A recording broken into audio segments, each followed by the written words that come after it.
Bonjour à toutes et à tous, bienvenue sur un nouvel épisode de ma chaîne YouTube consacrée à l'eau alcaline ionisée.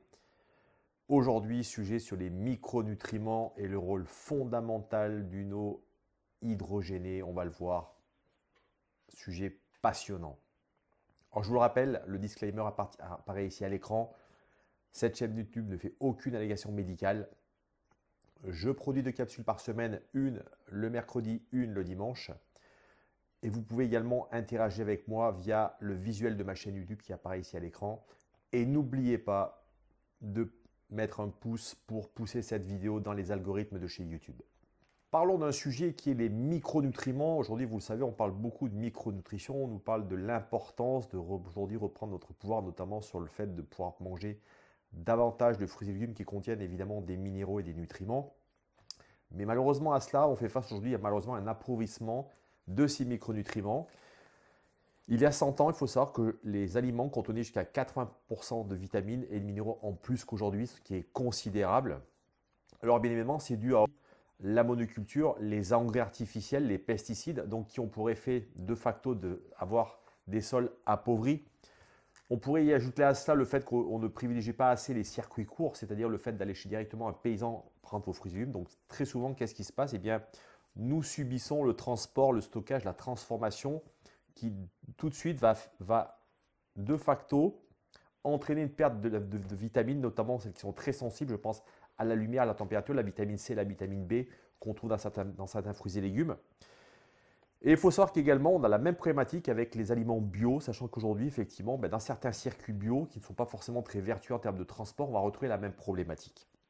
Alors nous sommes, je le dis souvent, dans un environnement extrêmement toxique aujourd'hui. On pourrait dire qu'on a sur les épaules de véritables fardeaux, à savoir le premier qui est notamment les polluants, les pesticides, les métaux lourds, qui finalement, lorsqu'ils vont être liés en plus aux microplastiques, eh bien, vont bloquer malheureusement les voies de transport de ces micronutriments. Donc d'une certaine manière, même si vous êtes vertueux dans cette consommation, on le voit, eh bien, ce combo, ce mix de pollution chimique va ralentir effectivement le fait de pouvoir bien absorber ces micronutriments. La deuxième, pour celles et ceux qui consomment un peu de médicaments, eh bien malheureusement, les médicaments vont faire en sorte qu'on va être obligé d'augmenter notre dose de micronutriments si on veut qu'ils aient véritablement de l'efficacité. Et en plus de cela, eh bien vous savez que les médicaments sont de véritables vecteurs d'encrassement cellulaire.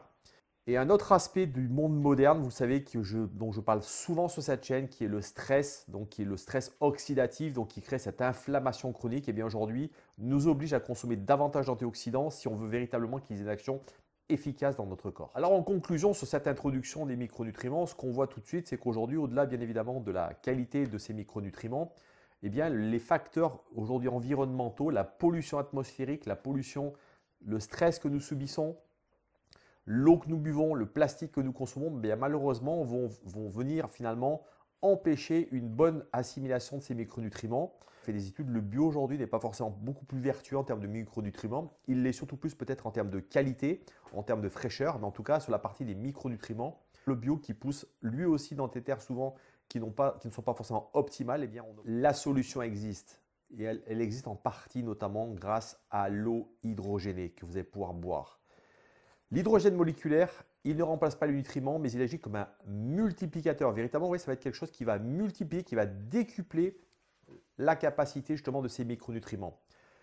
Il a 3 rôles importants, cet hydrogène moléculaire. Le premier, il a un rôle de protecteur. L'hydrogène moléculaire, elle neutralise les radicaux libres nocifs, je pense notamment au peroxyde d'hydrogène qui est un des plus dangereux pour notre corps, permettant ainsi, écoutez bien, à nos vitamines et minéraux de durer plus longtemps. Ça, c'est vraiment extrêmement important. Le deuxième, il renforce, il améliore la circulation sanguine, donc il va favoriser le transport des micronutriments dans les bons endroits de votre corps. Et en dernier lieu, c'est un élément extrêmement efficace. Il permet à plus de nutriments d'entrer dans nos cellules et dans nos mitochondries, qui, je vous le rappelle, sont vraiment le cœur de fonctionnement de nos cellules et de notre corps tout entier. Résultat concret, une vitamine C ou du magnésium dans de l'alimentation peut devenir 20 à 40% plus efficace une fois dans l'organisme lorsqu'on a consommé notamment de l'hydrogène moléculaire dissous dans l'eau. En conclusion, notre hydrogène moléculaire, il ne remplace en aucun cas les vitamines ni les minéraux. Et d'ailleurs, je vous encouragerai toujours à pouvoir vous supplémenter si vous le souhaitez avec effectivement de la micronutrition de qualité.